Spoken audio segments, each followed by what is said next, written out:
Tuck Everlasting by Natalie Babbitt, Chapter 20, read aloud by Mrs. Chavez. Vocabulary: unflinchingly, done without fear. Chapter 20. Winnie was standing with her cheek pressed into Tuck's chest, her arms flung tight around him. She trembled and kept her eyes squeezed shut. She could feel Tuck's breath come and go in little gasps. It was very quiet. The Tree Gap constable knelt over the sprawled body of the man in the yellow suit, and then he said, "He ain't dead, leastways, not yet." Winnie opened her eyes a crack. She could see the shotgun lying on the grass where May had dropped it. She could see May's hands, too, hanging limb, clenching, then hanging limb again. The sun was scorching hot, and near her ear a gnat whined. The constable stood up. "What did you hit him for?" he wheezed resentfully. "He was taking the child away," said May. Her voice was dull and exhausted. "He was taking the child against her will." At this, the constable exploded. "Ding, dang it, woman! What you trying to say? Taking that child against her will? That's what you done. You kidnapped that child."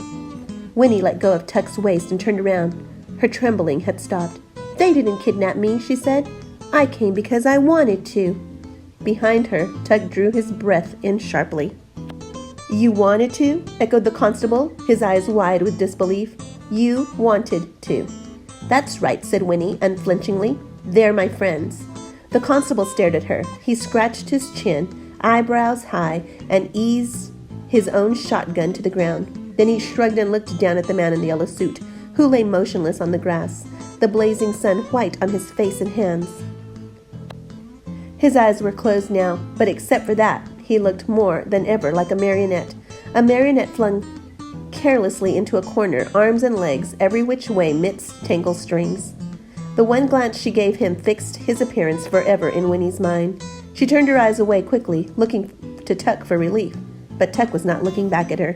Instead, he was gazing at the body on the ground. Leaning forward slightly, his brows drawn down, his mouth a little open, it was as if he were entranced and, yes, envious, like a starving man looking through a window at a banquet. Winnie could not bear to see him like that. She reached out a hand and touched him, and it broke the spell. He blinked and took her hand, squeezing it. "Well, anyway," said the constable at last, turning businesslike, "I got to take charge here. Get this feller into the house before he fries. I'm telling you now, if he don't make it, you're in a pickle. You people, now here's what we'll do. You," he said, pointing at May, "you got to come with me. You and the little girl. You got to be locked up right away. And the little girl, I got to get her home. The rest of you, you stay here with him. Look after him. I'll get back with a doctor quick as I can. Should have brought a deputy, but I didn't expect nothing like this to happen. Well, it's too late now. All right, let's get moving." Miles said softly, "Ma, we'll get you out right away." "Sure, Ma," said Jessie. "Don't worry about me none," said May in the same exhausted voice. "I'll make out." "Make out?" exclaimed the constable. "You people beat all. If this feller dies, you'll get the gallows. That's what you're going to get, if that's what you mean by make out." Tuck's face crumpled. "The gallows?" he whispered. "Hanging?"